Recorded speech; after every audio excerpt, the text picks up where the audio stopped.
créatinine monte, c'est que vous avez une dysfonction rénale. D'accord? Eh bien, le rejet aigu d'un rein greffé, vous allez avoir une majoration de la créatinémie sur quelques jours ou quelques semaines, ou une semaine. D'accord? Ça survient assez brutalement. À l'inverse de ce dont je vais vous parler dans 2 minutes, qui est le rejet chronique, où l'établissement, la perte de fonction du greffon, va plutôt s'établir sur des mois, de manière très progressive. D'accord? Le rejet aigu, je vous ai dit qu'il pouvait principalement se manifester dans les premières semaines de la greffe. En fait, on peut avoir des rejets aigus beaucoup plus tardifs. D'accord?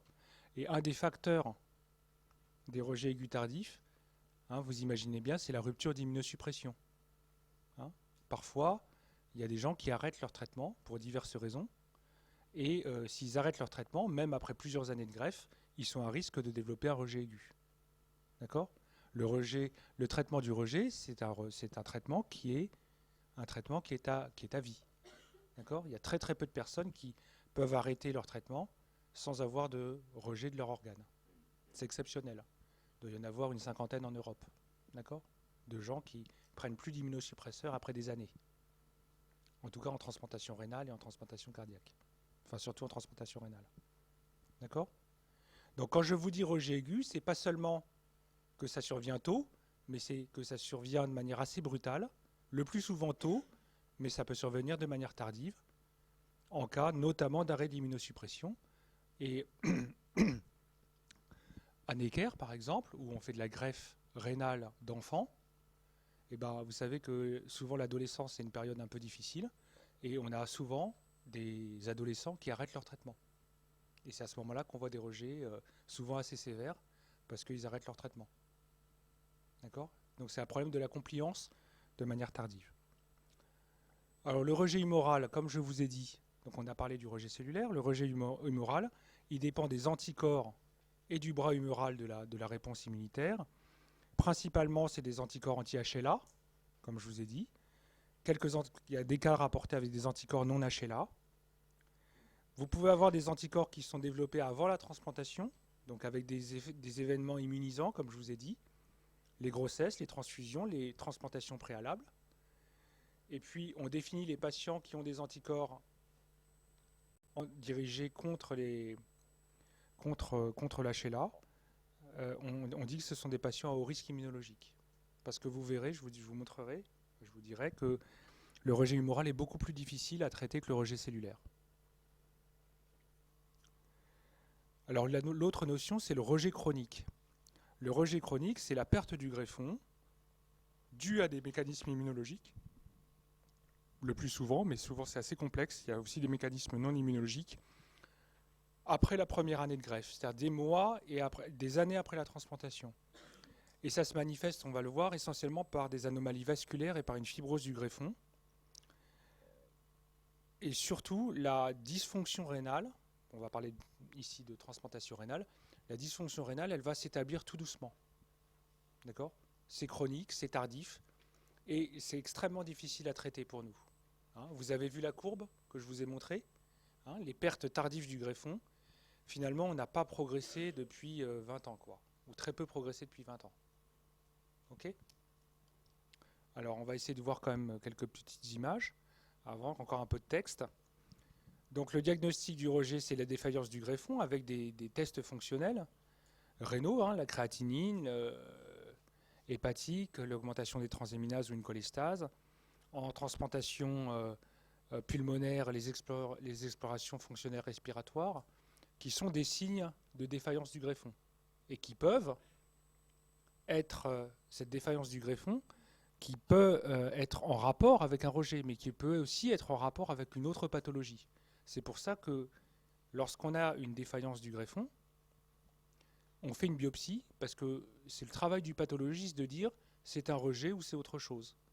Vous comprenez bien que les traitements vont être très différents. Si nous on fait le diagnostic de rejet, on va plutôt majorer l'immunosuppression. Si c'est une autre cause, ça ne servira à rien de majorer l'immunosuppression, voire ça pourrait être délétère. D'accord? Donc, principalement, le diagnostic de rejet, il s'évoque sur la défaillance du greffon, mais il faut savoir qu'il existe également des rejets qu'on appelle infracliniques, c'est-à-dire des rejets qui ne se manifestent pas par une défaillance du greffon, qui sont purement histologiques. Et ça, c'est pas simple. Donc on fait des biopsies du greffon à la recherche de lésions du rejet, et puis souvent on a des systèmes de grading de ces lésions qui permettent de guider mieux le traitement et le pronostic. Alors la transplantation rénale, c'est la plus ancienne et la plus pratiquée des transplantations d'organes solides. Le rejet il se manifeste par une altération de la fonction rénale, ou non. Et puis on a des signes assez clairs au niveau de la biopsie, que je vais vous montrer, avec les deux types de rejet. Et on a des systèmes de gradation du rejet, qu'on appelle la classification de Banff, sur lequel je ne vais pas revenir. Donc je vais essayer de vous montrer ça. Vous n'êtes pas du tout coutumier avec ces images. C'est pour ça que quasiment pour toutes les images que je vais vous montrer du normal et du pathologique. D'accord ? Donc ça, c'est un aspect de rejet cellulaire dans du rein. Donc vous savez, vous avez peut-être fait un petit peu d'histo. Vous savez que vous avez dans le cortex rénal des glomérules et des tubes. D'accord ? Les tubes qu'on voit ici, le glomérule qu'on voit là. Et entre les tubes, dans un parenchyme rénal normal, vous n'avez pas, quasiment pas de tissu conjonctif et il n'y a pas de cellules. Regardez un rejet aigu cellulaire. Vous voyez que ce n'est pas du tout la même chose. Vous reconnaissez les glomérules qui sont là. Vous reconnaissez quelques tubes, plus ou moins altérés. Et puis surtout, vous avez un piqueté. Vous voyez toutes ces cellules, tous les petits points que vous voyez, qui élargissent l'interstitium, eh bien, ce sont des cellules inflammatoires. D'accord ? Et on parle de rejet cellulaire parce que, principalement, on a un infiltrat cellulaire, surtout des lymphocytes, dans l'interstitium rénal. D'accord ? Vous voyez les images quand même, la différence ? Et c'est ce qu'on voit très bien ici. Donc là, je vous ai mis un plus fort grandissement. Vous voyez ici des tubes rénaux dans un organe normal, des tubes rénaux, un tout petit peu d'interstitium, des capillaires qui sont entre les tubes.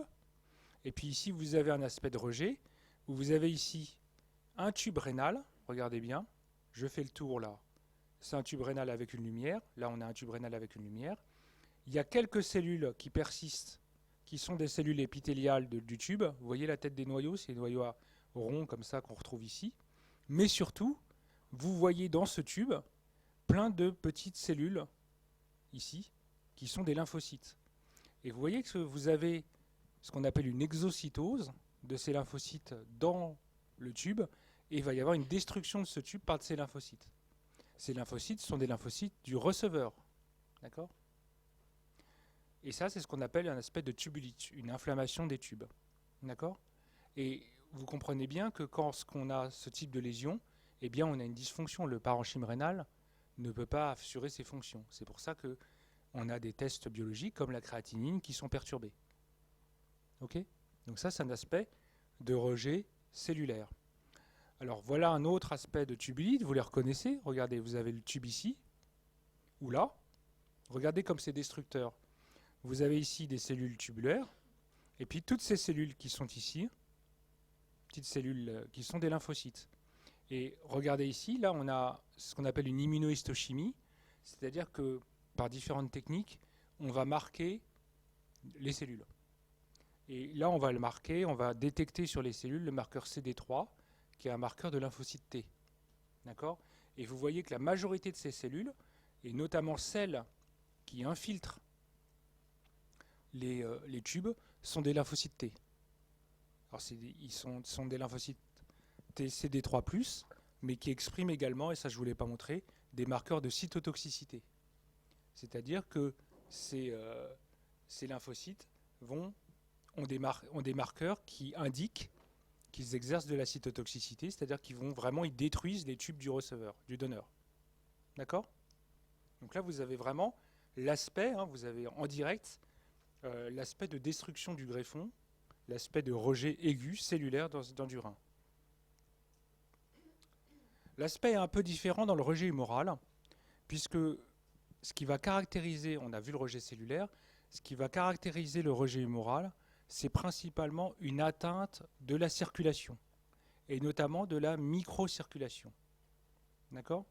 Donc je vous ai remis ici un rejet cellulaire, Et ici, vous avez un rejet humoral, rénal. Donc vous reconnaissez les glomérules, les tubes. Vous voyez que les tubes sont un petit peu écartés, mais si vous regardez attentivement, vous allez voir. Ouais, j'aurais peut-être dû baisser. On peut éteindre la lumière un petit, on peut baisser la lumière ou non? Je suis pas sûr, hein.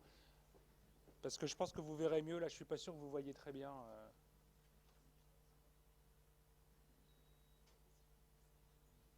Oh, oula, ouais. Là, vous allez dormir là. Ah, essaye de les réveiller un petit peu quand même, parce que là, c'est. Stop, stop, stop. Ah, il n'y a pas honte. Bon, bah, on va faire. Je préfère que vous dormiez pas. Euh, regardez quand même. Vous voyez ici que vous avez, dans un cadre gémural, beaucoup moins de cellules dans l'interstitium. Vous êtes d'accord que vous avez moins de petits points, hein? Vous avez moins de petits points, mais il y en a quand même.